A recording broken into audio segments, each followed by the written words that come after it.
Jim, que faites-vous ici? Nous commencerons les cours dans une dizaine de minutes. Allons-y. Bonjour, professeur. Je viens d'arriver. J'ai travaillé dur ces jours-ci. Vous savez que mon travail est très exigeant, donc je n'ai pas beaucoup de temps pour étudier le français, professeur. Oui, je vois. Mais tu vas bien. Vous avez progressé depuis le premier cours. Ouais, peut-être, mais ce n'est pas suffisant. Je dois bientôt apprendre le français. Vous savez, à cause de mon travail. Ils ont besoin d'une personne qui parle très bien le français. Si je l'obtiens, j'aurai la chance de voyager à l'étranger. J'essaie d'étudier tous les jours, mais parfois je n'ai pas le temps. J'ai besoin de ton aide s'il te plaît. Peut-être qu'il y a quelque chose que je fais de mal. Si c'est le cas, je dois corriger ces erreurs. Si vous étudiez dur, ce n'est pas grave. Mais parlez-moi de votre routine d'études. Ma routine d'études? Eh bien, je n'ai pas de routine d'études spécifique, mais j'essaie d'étudier tous les jours. Alors, c'est peut-être là le problème. Si vous souhaitez obtenir de meilleurs résultats, vous devez avoir une routine d'études. Eh bien, je travaille toute la journée. Tous les jours. J'essaie de regarder des vidéos quand j'ai le temps ou de lire un livre en français. Je vais t'aider avec ça. Voyons. La première chose à faire est de créer un planning. Avec un emploi du temps, vous aurez la liberté d'intégrer vos études à votre routine sans problème majeur. Pouvoir étudier quand, où et aussi longtemps que vous le souhaitez. Évidemment, plus vous consacrez de temps aux études, plus vous verrez de meilleurs résultats. Sachez combien de temps vous avez pour étudier et bien l'organiser. Avant de choisir un horaire d'études ou même de créer le vôtre, vous devez savoir exactement comment fonctionne votre routine. Et combien de temps vous pouvez consacrer au français. Vous pouvez décider d'étudier 2 heures par jour chaque jour. Mais cela peut ne pas fonctionner dans la pratique. Parce que peut-être que vous n'avez pas beaucoup de temps ou que vous devez faire autre chose. L'astuce est alors d'analyser comment se structure votre routine hebdomadaire, dès le début de la journée. Du lundi jusqu'au dimanche en fin de nuit. En sachant exactement combien de temps vous pouvez y consacrer. À vos études, tout sera plus facile et vous pourrez suivre votre emploi du temps sans grande difficulté. Et c'est quelque chose de très important parce que je suis sûr que vous voulez étudier plusieurs heures par jour, mais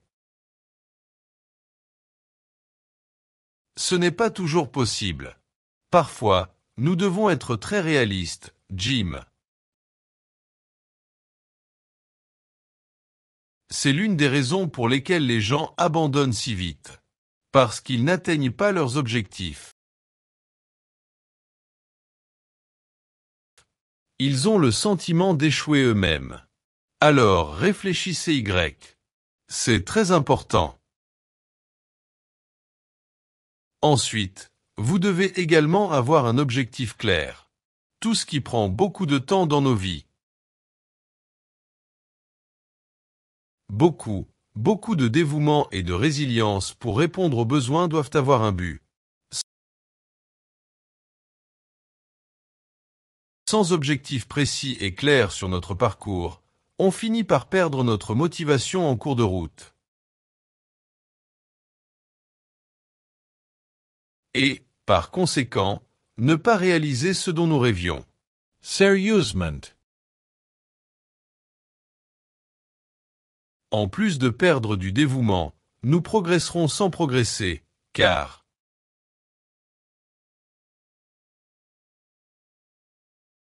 sans destination, comment savoir si nous parvenons à avancer dans nos efforts?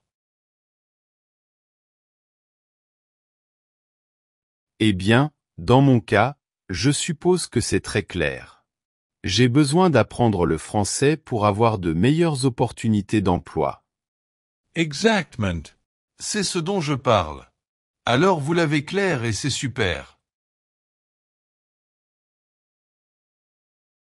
Maintenant, avec votre objectif déjà en tête, divisez-le en morceaux réalisables. Par exemple, si votre objectif est d'être promu dans votre travail, vous pouvez ensuite le décomposer en parties plus petites, telles que savoir répondre aux questions d'un entretien ou pratiquer un examen modèle sur Internet. Diviser votre objectif final en morceaux plus petits avec un temps précis à atteindre peut être extrêmement important dans votre parcours d'études. Parce qu'il est facile de rêver de parler parfaitement français, mais pour y parvenir,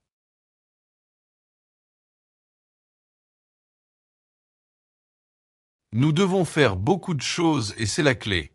Vous devez savoir ce que sont ces choses. Alors, quoi d'autre? Oh, gardez une trace de vos progrès. Aussi, très important. Une fois que vous avez déterminé une destination finale en petites étapes, l'étape suivante consiste à suivre l'évolution de vos progrès. S'il y a une tâche difficile que vous parvenez enfin à accomplir, par exemple comprendre 90% d'une vidéo en français lorsqu'on la regarde pour la première fois, ou en lisant un long texte, sans avoir à chercher constamment la traduction des mots. Tu peux noter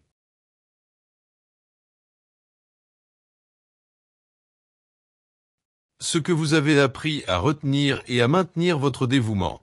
Quoi d'autre? Oh. Vous pouvez également noter les difficultés que vous rencontrez à ce stade, et il sera bon de vous le rappeler.